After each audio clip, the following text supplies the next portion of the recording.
Okay, thank you all for coming and looking at the CueCore. My name is Maarten Engels. I'm the developer of Visual Productions, and I'd like to explain you the concept of the CueCore. The CueCore is a standalone lighting controller for permanent installations. We're targeting small to medium-sized architectural projects where you program the unit once and leave it to run for a long time. It's a completely solid-state unit. It has no moving parts in it.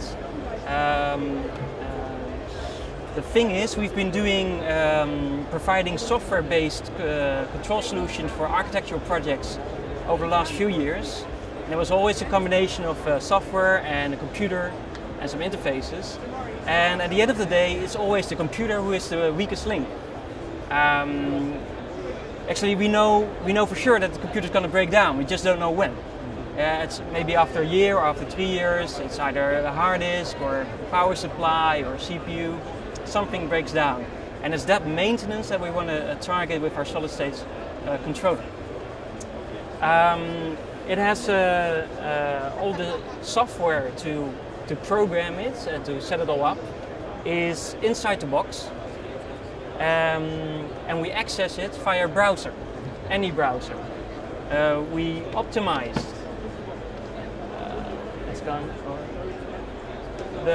the website for use on the iPad in terms of screen resolution and in terms of not using any flash, but you can use it on any laptop or any modern browser.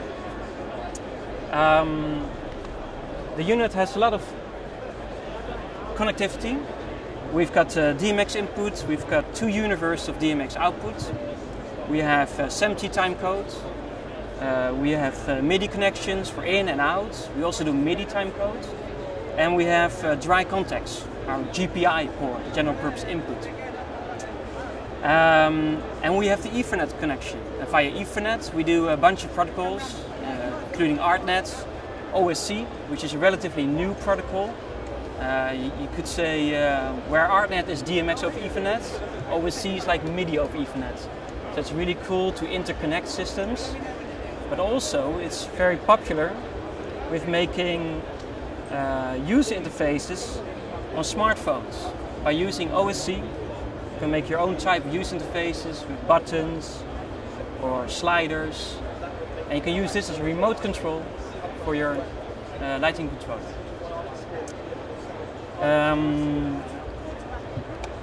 We've got 4 dry contacts on here. If you need more, then we have extension modules for more GPI contacts or even GPOs, the other way around. It works with relays.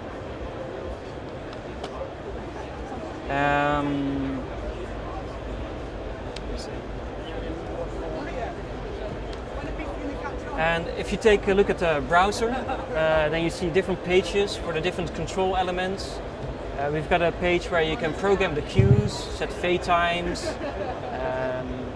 We also have a section for recording DMX, so a stream of DMX, maybe from a pixel mapper or another console. We can record it via DMX or ArtNet. We have 60 memories you can fill up, and out of the 60 memories, 4 can be active playbacks at a certain time, and you can mix the playback levels, a little bit of this, a little bit of that, and mix it HTTP together. We also have a section we call it the show control, and this is where you do all the clever programming with connecting all the inputs to all the outputs. So maybe we want to trigger with an external contact and start a show, or we want to capture a DMX level and convert it to a MIDI level or something else. So all this programming you can do in here. So all the projects, they differ in the way of user interface. Somebody wants some buttons, somebody wants some touchscreen, and this is where you program it all. And some projects don't have any user interface, it's all automated. It's scheduled on times or that you do here as well. You can specify on the scheduler to be triggering on time or date, or even if you go to the settings and you enter in the GPS coordinates of your location, you can trigger on a sunrise or sunset. We also have an Rdm Master inside the unit. So if your project consists of RDM capable units, you need to set up the starting addresses or operating modes. You can use the CueCore as well. We have a monitor page where you can do troubleshooting if you're working on a project. Maybe something's not working quite right. Here you can check that, are you actually receiving the triggers you are expecting? Or are you actually sending out the DMX levels you're meant to send out? So if I change the DMX values, you see them changing real time by the browser.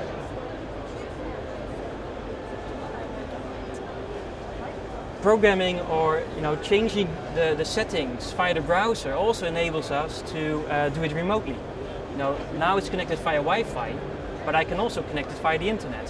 If at a location you open a certain port, and I think that's really cool for troubleshooting, because there are many issues you can solve remotely, and that saves you a trip.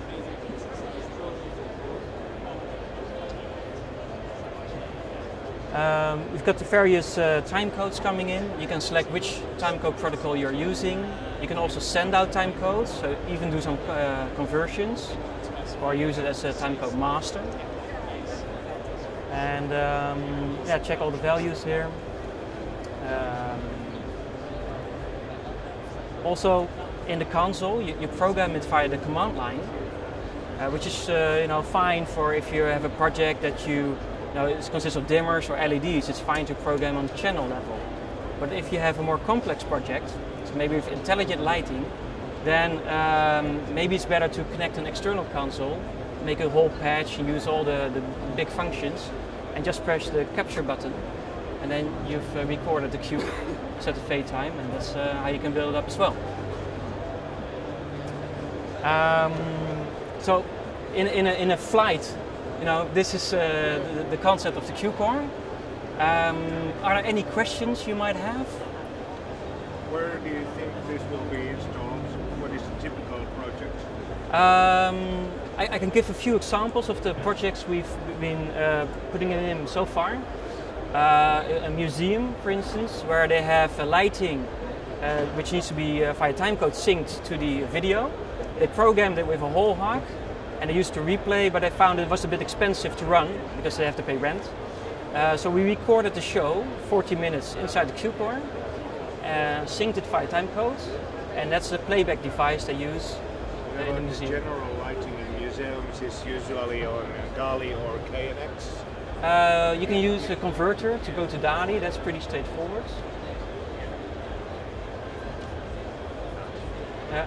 Another thing is a hotel with outside lighting, with some LEDs. They use some triggers on time-based. They use a CueCore for that. We've got a theme park in Blackpool in England, where they have water rides.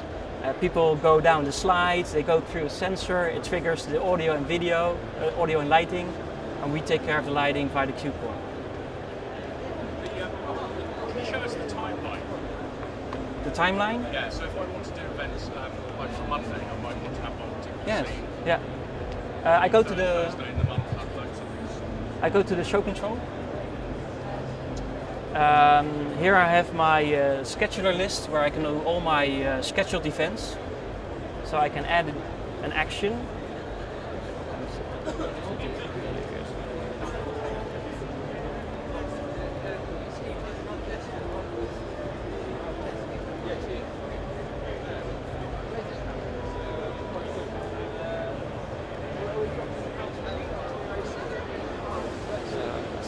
Add the scheduler.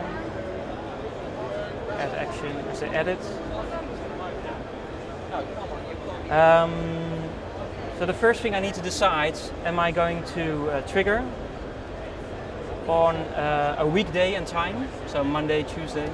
Am I going to do on a date and time, so maybe, September 12th, or sunrise or sunset?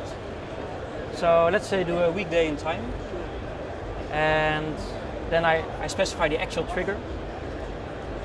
So I can say it's like a museum, it's only open on the Monday, Tuesday, Wednesday, Thursday, and Friday, and maybe not open in the weekend. And I can set a time, So maybe at 9 o'clock the museum opens and the lighting turns on. So I've now specified the trigger, and now we're going to tell the software what to do. It has to do something, it has to perform tasks. So I'm going to add a task, and there I can choose what kind of task. Do we want to do something with the inbuilt console? Maybe jump to a certain queue? Do we want to do something with the recorder? So maybe playback a recording we've made.